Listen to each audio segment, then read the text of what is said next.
Oi, gente, sejam bem-vindos a mais uma aula de geografia.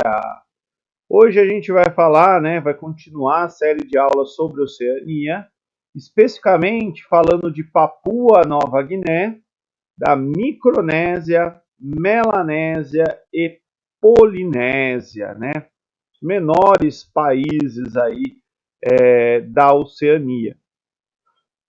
Vamos lá. Uhum.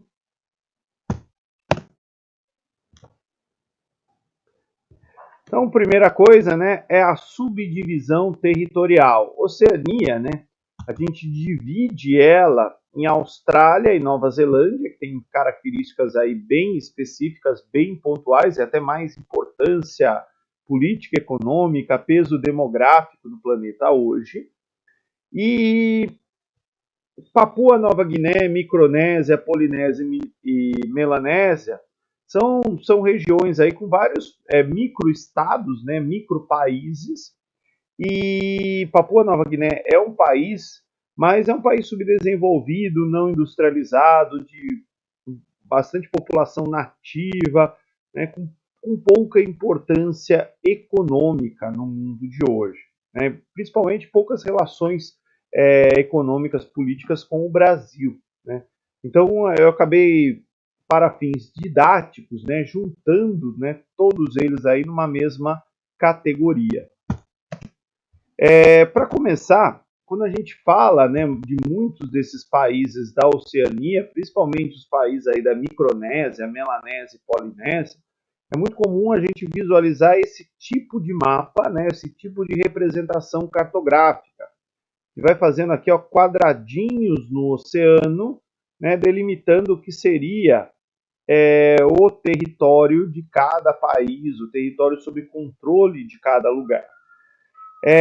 Agora, mais moderninha, está aparecendo um outro tipo de mapa, que traz essa representação aí circular para marcar o que seria o mar territorial sob controle aí de cada país. Percebam que os países eles vão ter, todos esses, vão ter mais território de oceano do que área de terra, de solo ali, terra firme para você pisar nela. Eu fui separando aqui algumas outras representações, essa vai seguindo aí a representação mais moderninha, que é mais fácil de até entender, as fronteiras entre os países. Aqui é uma outra representação física, mostra aqui as altitudes, dos diferentes lugares. Esse aqui é um mapa antigo da Oceania, um mapa acho que holandês ou francês. E aqui a ocupação da Oceania ali por volta de 1900. No início ali, final do século XIX, início do século XX, lembrem-se das aulas de história, era um período chamado de neocolonialismo, e vários países europeus estavam interessados, em expandir aí áreas sob seu controle, áreas sob seu domínio. O principal alvo disso foi o continente africano, mas, sabendo que quem tem terra nunca se ferra, outros países iniciaram aí a sua expansão ao longo do Pacífico. Os Estados Unidos tinham começado um pouquinho antes, invadindo o Havaí, mas depois eles controlaram o que se chama de Samoa Americana. Aqui território sobre a França, Polinésia Francesa, Tahiti, vários territórios da Grã-Bretanha. Lembre-se que a rainha dos mares no final do século XIX, início do século XX, era a Grã-Bretanha, e, enfim, até presença alemã aqui. Nesse mapa aqui, é uma outra representação, mais alegrinha. Mas quando a gente olha para os estados aqui da Oceania, a gente vê que entre parênteses tem NZ de Nova Zelândia, US, de Estados Unidos, aqui, temos hoje muitos territórios aqui sob controle ou proteção dos Estados Unidos. aqui ó, Reino Unido, tá? French Polinésia, né, Polinésia Francesa. Então notem que a presença, né, de outros países ali, de alguma forma, decidindo o destino do que acontece na Oceania, ela continua até hoje. Tá? Mudou o dono, né, mas os estados ali da Oceania, eles continuam, de certa forma, dependendo de países mais importantes. Isso aqui é um mapa das correntes marítimas, né? Os povos ali foram, né, ao longo da história, hábeis navegadores, eles conheciam muito bem o mecanismo aí das correntes marítimas, o que acabou permitindo a sua expansão, né, por várias ilhas do Pacífico, né, inclusive chegando no continente americano. Né? Lembrem-se sempre que falou de Oceania, né, o oceano é a grande ligação entre as terras. E aí o que vocês têm que saber, né, sobre Papua Nova Guiné, Micronésia, Melanésia e Polinésia?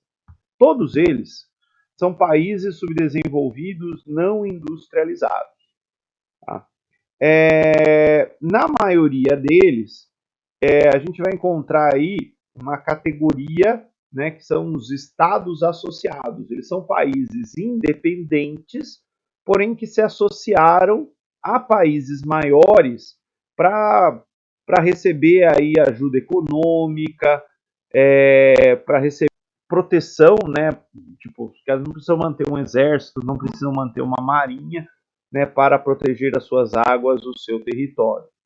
São paraísos turísticos, são lugares lindos, muito bonitos, né? São países que praticam aí a agricultura de produto tropical, né? Principalmente Papua Nova Guiné, que vai ter terra.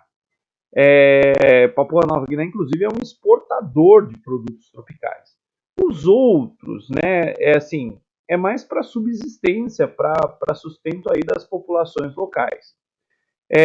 São países com uma grande área de oceano, como vocês viram, e são países que dependem ali, às vezes, para movimentar a sua economia, da venda de direitos de pesca.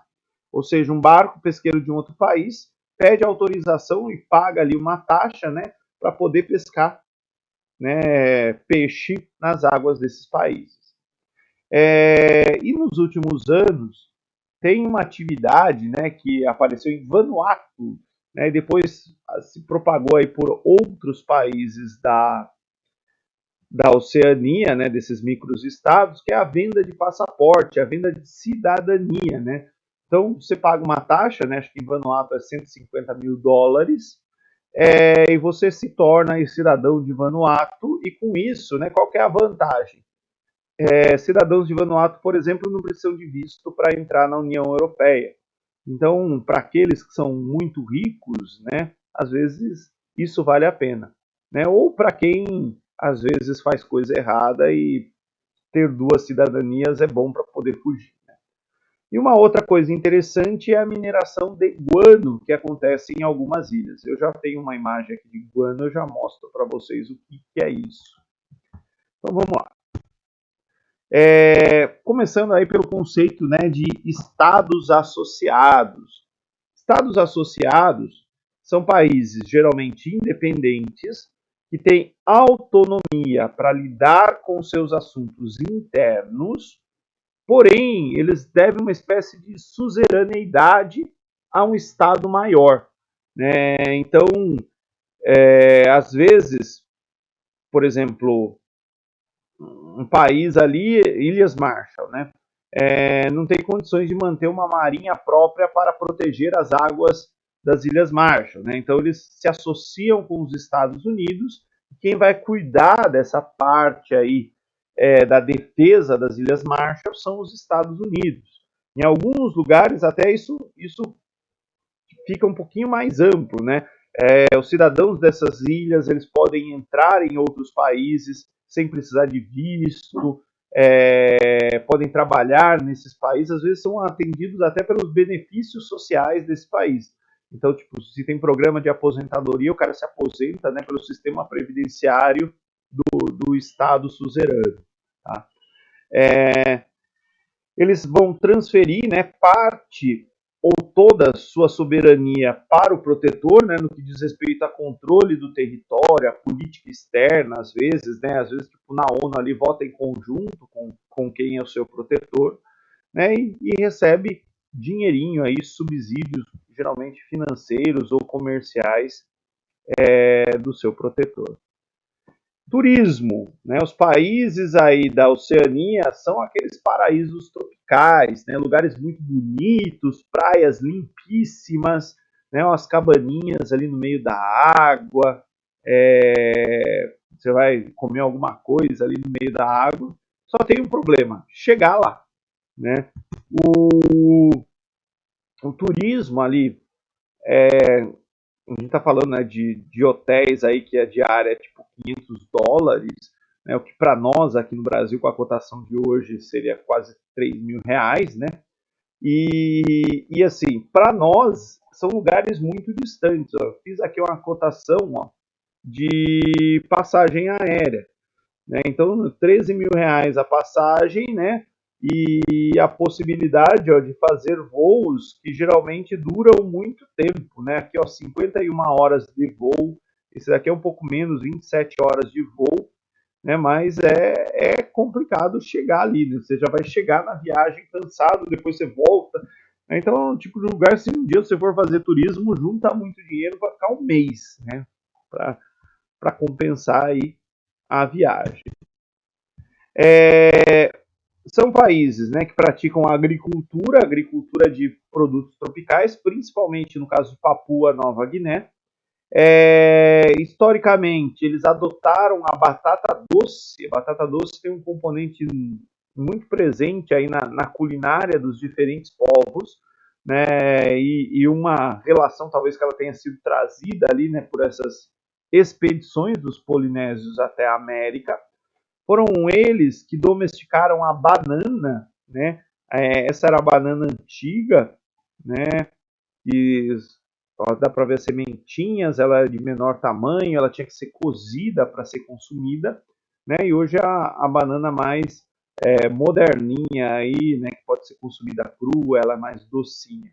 De qualquer forma, né? O principal país produtor agrícola, né, de exportação é Papua Nova Guiné, e Papua Nova Guiné é tudo coberto por florestas, né? E nos últimos anos, boa parte dessas florestas tem sido desmatada aí para a produção, né, do famoso óleo de palma, né, ou óleo de dendê, que é amplamente utilizado na indústria alimentícia e para biocombustíveis, né, mas principalmente na indústria alimentícia.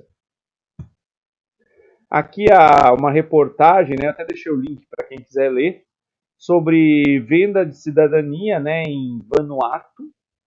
Tá?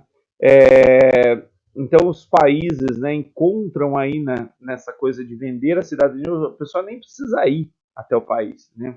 Tem gente que é cidadão e nunca pisou ali, né, mas comprou o passaporte para ter essas vantagens diplomáticas, por assim dizer. Guano, né? Falei do guano, mas eu não expliquei o que é o guano. Lembra que os países da Oceania são ilhas, né, bem pequenininhas ali no meio do Oceano Pacífico. Essas ilhas elas estão na rota de migração de aves, né, onde as aves às vezes param para descansar. E quando as aves param para descansar, elas param e fazem cocô. Agora a gente imagina, né, milhões e milhões de aves, né, voando ali de uma ilha para outra ao longo de milhões e milhões de anos, né, fazendo cocô. Esse cocô ele vai se petrificando e vai formando, né, um negócio chamado guano. Né? O guano ele é muito utilizado pela indústria de fertilizante e de explosivo, é um fertilizante barato. Tá? E ele geralmente é extraído dessas ilhas, algumas com autorização e outras sem autorização. Né? Alguém vai lá, né, aporta na ilha, cata uma grande quantidade de guano e vai embora. Essa é uma imagem, né, de extração de guano em ilhas do litoral do Chile feita de maneira ilegal. Né? Os caras simplesmente já estão enchendo sacos aí de guano, né? Cocô de aves seco, petrificado aí ao longo de milhares e milhares de anos. Por fim, né, alguns países ali da Oceania, além de todas as ajudas, né, eles recebem um tipo de auxílio específico por conta de testes nucleares que os Estados Unidos, a França e o Reino Unido fizeram nos seus territórios, né? Eram territórios que geralmente eram protetorados e em algum momento, né, eu falava, sabe aquela ilha ali? Já que você não está usando ela, eu vou explodir uma bomba atômica ali para testar, né, para ver se dá certo, né? Como o estado ali é muito pequenininho, não tinha como falar não, né? Alguns deles receberam aí, né, testes nucleares. Tem uma lista aí dos lugares, é só digitar na internet, né, países onde houve testes nucleares, né, e quantidade desses testes, mais de 200 bombas nucleares foram detonadas aí nessa região do Pacífico, até 1996, quando teve a suspensão desse tipo de teste, né, os países fizeram um acordo, e isso contaminava o território, às vezes deixou pessoas doentes, enfim, teve uma série de implicações. E esses países, né, às vezes pessoas nesses países, às vezes recebem pensões dos Estados Unidos, da França e do Reino Unido como forma de reparar aí os danos desses testes nucleares. Bom, inclusive tem toda a história do Godzilla, né? Ela vai girar em torno, né, muitas vezes, de testes nucleares feitos aqui na região do Pacífico, né? O Godzilla era um lagartinho das ilhas do Pacífico e de repente explodem a bomba, daí ele é contaminado por radiação, né? Ou o ovo dele é contaminado por radiação, o bicho começa a crescer, crescer, crescer, vira o Godzilla e vai destruir Tóquio, vai destruir Nova York, nas versões ocidentais do filme. É isso, gente. Muito obrigado pela atenção de todos. Tchau, tchau.